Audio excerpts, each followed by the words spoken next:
আমাদের হৃদয় ছিল, আছে, থাকবে, জোর গলায় বলছি। যখন অনুব্রত মণ্ডল তিহার থেকে ফিরবে আমরা গিয়ে নিয়ে আসব। সাংবাদিকদের প্রশ্নে উত্তেজিত হয়ে কেষ্টর প্রতি তার আনুগত্য প্রকাশ করলেন কাজল শেখ। তিনি বলছেন যে তিহার থেকে ছাড়া পেলে নাকি তারা অনুব্রত মণ্ডলকে নিয়ে আসবেন। কাজলের গলায় কেষ্টর প্রশংসা নিয়ে জল্পনা শুরু হয়েছে।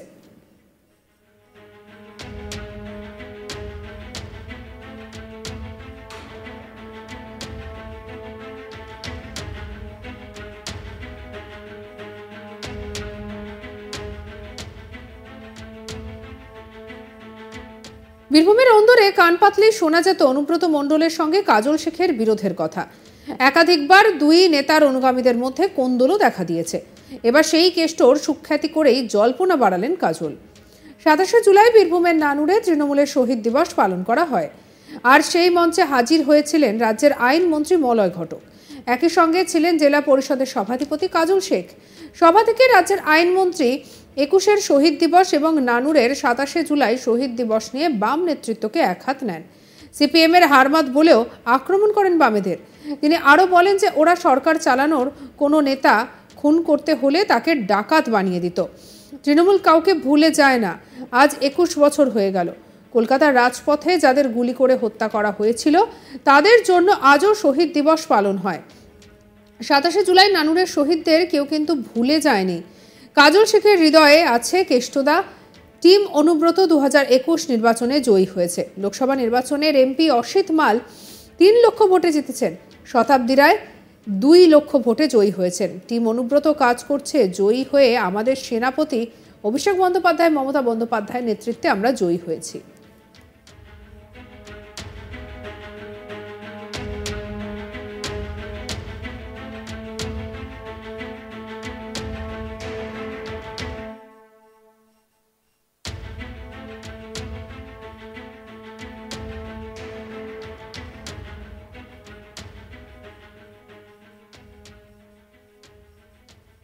তিহার থেকে ছাড়া প্রসঙ্গে কাজল শেখ বলেন, আমাদের হৃদয় ছিল, আছে, থাকবে, জোর গলায় বলছি।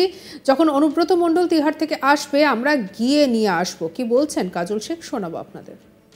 মণ্ডল আগেও বলেছি, আবার বলছি, অনুব্রত মণ্ডল মহাশয় আমাদের হৃদয় আছেন। তার হাত ধরে আমাদের রাজনৈতিক জীবনে পথ চলা শুরু।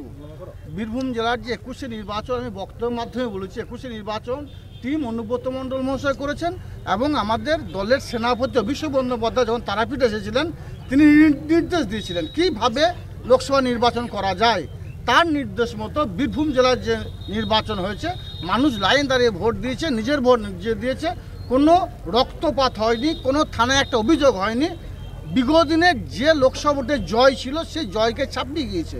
বোলপুর লোকসভা কেন্দ্রের এমপি আমাদের বর্তমান অসিত মাল, তিনি ৩ লক্ষেরও বেশি ভোটের ব্যবধানে জিতেছেন এবং শতাব্দী রয় যিনি বীরভূম লোকসভা কেন্দ্রে জিতেছেন ২ লক্ষের কাছাকাছি ভোটের ব্যবধানে জিতেছেন। মানুষ দুহাত ভরে আশীর্বাদ করেছে। মমতা বন্দ্যোপাধ্যায়, অভিষেক বন্দ্যোপাধ্যায়, মমতা প্রার্থী আশীর্বাদ করেছে। সর্বতই বিগত দিনের টিম অনুব্রত কেষ্টমণ্ডল মহাশয় যে টিম তৈরি করে দিয়েছিলেন, বিধায়ক যাদের নামে নমিনেশন দিয়েছিলেন তারাই আছে, ব্লক সভাপতি তারাই হচ্ছে। চেঞ্জ তো কিছুই হয়নি। তাহলে কোথা থেকে অনুব্রত মণ্ডল বা অন্য কোনো নাম এগুলো কি করে আসছে? আপনারা কেন এগুলো কোন সূত্র থেকে পাচ্ছেন? সেই সূত্রটা খোঁজার আশায় আমি পাগল হয়ে গেলাম। সেই সূত্রটা আমাকে বলবেন, কোন সূত্রে আমরা এগুলো পাচ্ছেন? আমাদের হৃদয়ে ছিল, আছে, থাকবে, জোর গলায় বলছি। বিহার থেকে ছাড়া পাচ্ছে এরকম গুঞ্জন ছড়িয়েছে, সেটা আপনি জানবেন। খবরটা আপনার কাছে নিশ্চয় আছে, আমাদের কাছে খবর নেই। যখন অনুব্রত মণ্ডল মহাশয় আসবে তখন আমরা সকলে গিয়ে নিয়ে আসবো। কতটা খুশি লাগবে সময়ই কথা বলবে। এই নিয়ে আমাদের খালি শান্তনু হাজরার একটি রিপোর্ট দেখাবো আপনাদের। নানুরের সোজপুরে 11 জনের মৃত্যু, আর এই মৃত্যু তৃণমূল দাবি করেন যে তাদের কর্মী সমর্থকেরা মৃত্যু হয়েছিল। দীর্ঘ বহু বছর ধরে, প্রায় 27 বছর হয়ে গেল নানুরের 27শে জুলাই কর্মসূচি। এই কর্মসূচিতে খোদ মুখ্যমন্ত্রী এসেছিলেন প্রথমবার। রীতিমতোই রাজনৈতিক তোলপাড় কাণ্ড ঘটেছিল। সেই সময় বাম সরকার ছিল রাজ্যে। রীতিমতোই এই নানুরের সোজপুরের গণহত্যা বা যে 11 জনের মৃত্যু হয়েছে সেই মৃত্যুকে 27শে জুলাই তৃণমূলের অমর শহীদ দিবস বলে উদযাপন করা হয়।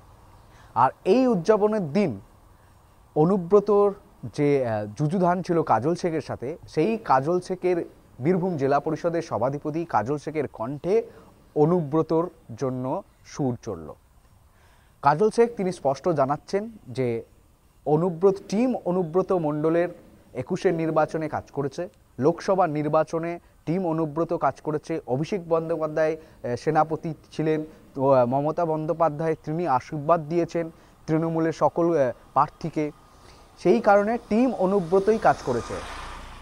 তিনি আরও বলেন যে অনুব্রত মণ্ডল মহাশয় আমাদের হৃদয়ে আছে, থাকবে এবং জোর গলায় বলছি। একই সঙ্গে তিনি আরও জানান যে তিহার থেকে সাংবাদিকদের প্রশ্ন একেবারে ক্রোধিত হয়ে উত্তর দিয়েছেন বীরভূমের জেলা পরিষদের সভাধিপতি কাজল শেখ। তিনি বলেছেন যে তিহার থেকে অনুব্রত মণ্ডল যেদিন ছাড়া পাবে সেদিন তাকে নিতে যাবে, এমনটাই মন্তব্য করেছে বীরভূমের জেলা পরিষদের কাজল শেখ। আর এই মঞ্চে উপস্থিত ছিলেন রাজ্যের আইনমন্ত্রী মলয় ঘটকও। মলয় ঘটক প্রধান বক্তাই ছিলেন এই মঞ্চের। রীতিমতোই মলয় ঘটক 21শে জুলাই 27শে জুলাইয়ের তৃণমূলের শহীদ দিবস নিয়ে মন্তব্য করেন। তিনি আরও জানান, মলয় ঘটক তিনিও বলে দেন যে তৃণমূল কাউকে ভোলে না, তৃণমূলের জন্য শহীদ হলে সেই সমস্ত ব্যক্তিবর্গকে মনে রাখে। 21শে জুলাই যারা রাজপথে গুলি হয়েছিল তাদের জন্য আজও 21শে জুলাই হচ্ছে, নানুরেও আজও 27শে জুলাই পালন হচ্ছে। আমি এইখানে আগেও এসেছি এবং বারবার আসবো যতদিন বেঁচে আছি, এমনটাই মন্তব্য করেন। একই সঙ্গে কাজল শেখ কিন্তু রীতিমতোই 21শে জুলাই 27শে জুলাই বক্তার পর সাংবাদিকদের প্রশ্নে একেবারে কেষ্টমণ্ডল তার হৃদয়ে আছে, থাকবে, এমনকি জোর গলায় তিনি বলেছেন। আমাদের হৃদয়ে ছিল, আছে, থাকবে, জোর গলায় বলছি। যখন অনুব্রত মণ্ডল তিহার থেকে ফিরবে আমরা গিয়ে নিয়ে আসব। সাংবাদিকদের প্রশ্নে উত্তেজিত হয়ে কেষ্টর প্রতি তার আনুগত্য প্রকাশ করলেন কাজল শেখ। তিনি বলছেন যে তিহার থেকে ছাড়া পেলে নাকি তারা অনুব্রত মণ্ডলকে নিয়ে আসবেন। কি বলছেন কাজল শেখ শুনবো।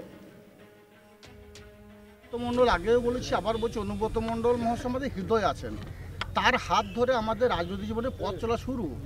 বীরভূম জেলার যে 21শে নির্বাচন, আমি বক্তব্যের মাধ্যমে বলেছি, 21শে নির্বাচন টিম অনুব্রত মণ্ডল মহাশয় করেছেন এবং আমাদের দলের সেনাপতি অভিষেক বন্দ্যোপাধ্যায় যখন তারাপীঠে এসেছিলেন তিনি নির্দেশ দিয়েছিলেন কীভাবে লোকসভা নির্বাচন করা যায়।